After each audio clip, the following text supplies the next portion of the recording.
Bonjour tout le monde, aujourd'hui nous allons travailler sur les expériences aléatoires à double épreuve avec remise. La première chose à faire est d'apprendre le vocabulaire spécifique probabilité. Je te conseille dans un premier temps de travailler sur les 2 vidéos précédentes qui traitent des probabilités et sur celle sur les opérations sur les fractions. Intéressons-nous à un exemple.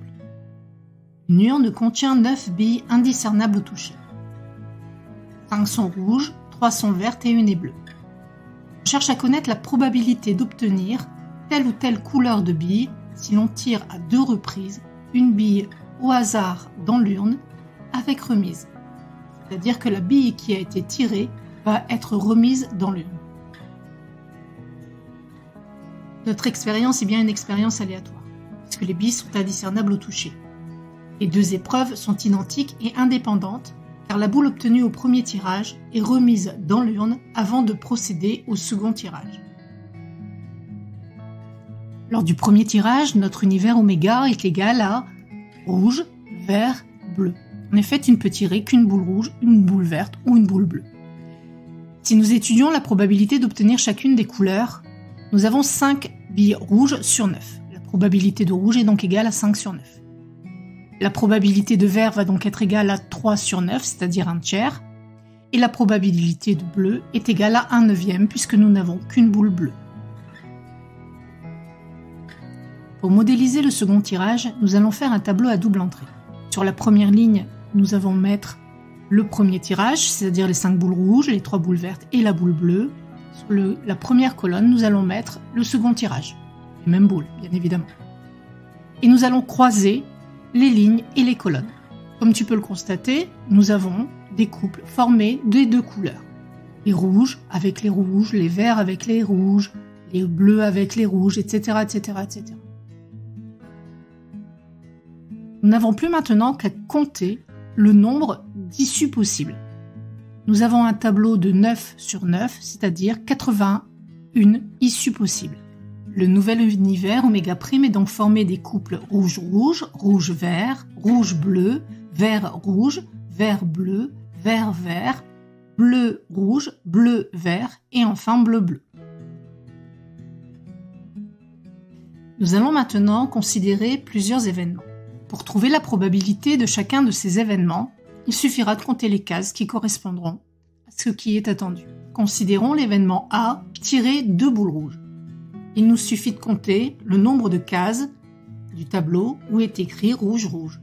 Il y en a 25. 25 sur les 81 cases, soit 31%. Je te rappelle que pour obtenir le pourcentage, c'est facile. Il te suffit de faire 25 divisé par 81 et de multiplier le résultat par 100. Évidemment, tu vas souvent, quasiment tout le temps, obtenir une valeur approchée. Considérons maintenant l'événement tirer 2 boules vertes. Il y a 9 cases qui correspondent à cette exigence. 9 sur 81. La probabilité est donc égale à 9 sur 81. Je te rappelle que tu dois réduire les fractions si cela est possible. Tu obtiens donc une chance sur 9, soit 11%. Tu considères l'événement tirer 2 boules bleues, il n'y a qu'une seule possibilité. La probabilité est donc égale à 1 sur 81, c'est-à-dire à peu près 1%. Il y a donc 31% de chances de tirer 2 boules rouges, 11% d'en tirer 2 vertes et 1% d'en tirer 2 bleues dans cette urne. Continuons à exploiter ce tableau. Considérons l'événement tirer une boule rouge et une boule verte. On ne te donne pas d'ordre.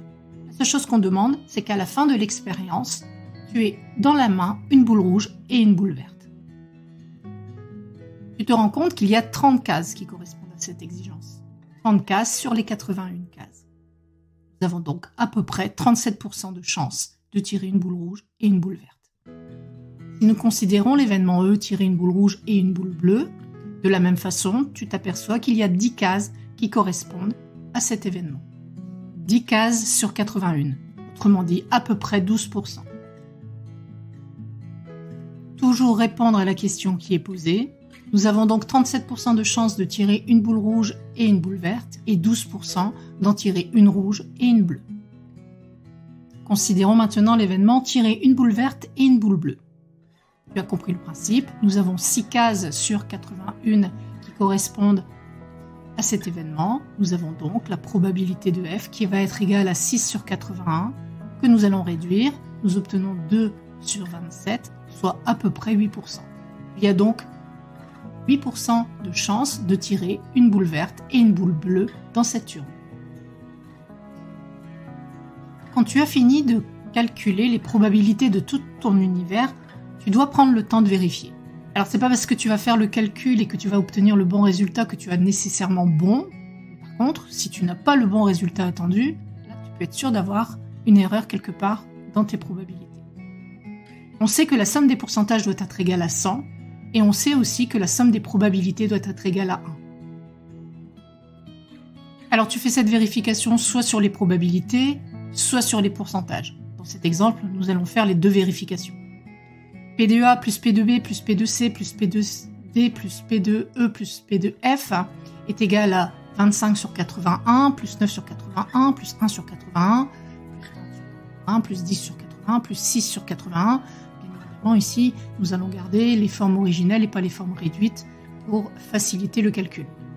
Elles sont déjà toutes ces fractions sur le même dénominateur. Nous obtenons donc 25 plus 9 plus 1 plus 30 plus 10 plus 6, le tout sur 81, soit 81 sur 81 qui est bien égal à 1.